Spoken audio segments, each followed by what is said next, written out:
is behavior support included in the RTI framework in your school? We have been really focusing on the behavior side at our school for quite a while now. We implemented a PBIS model probably 6 or 7 years ago, and it has grown along with our RTI model. What it's developed into today, and again it continues to evolve, is a strong emphasis on positive behavior support at the Tier 1 level. We identified what those key pieces were in terms of student behavior that we wanted to see on our campus. We identified what it looks like. For example, if be responsible is an expectation, what does that look like in the classroom? What does it look like in the gym, during an assembly, walking to and from class? And we teach that to students, so that part of Tier 1 is that instructional piece of what does be responsible look like on different areas of our campus. Again, lots of attention focused on that, lots of positives related to that.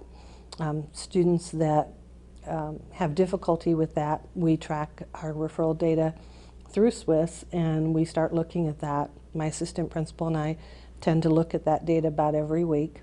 And if we see students whose number of referrals is outside of the norm of the school, which is typically 1 or less, then we start watching that student in terms of what's happening in the classroom or in the area that we've identified as a difficulty for them.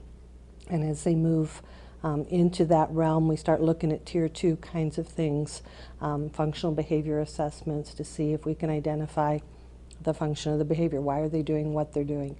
And then a problem-solving kind of model to get in place a behavior plan.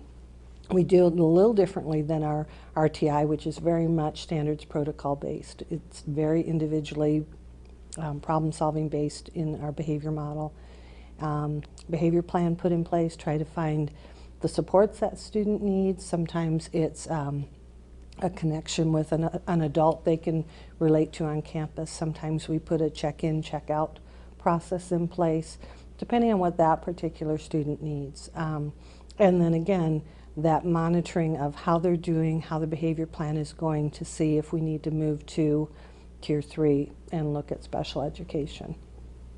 In Tier 2, and generally speaking, we have a fairly good behavior plan in place that the teacher is implementing, or the teachers. When we get to Tier 3, we bring in our behavior specialist, who's a special education teacher, again trained in those specific behaviors and how to help students work within that framework. And that teacher then provides additional support, not only for the student, but for that student's teachers. And here's some other things you can try. Sometimes these things work as well.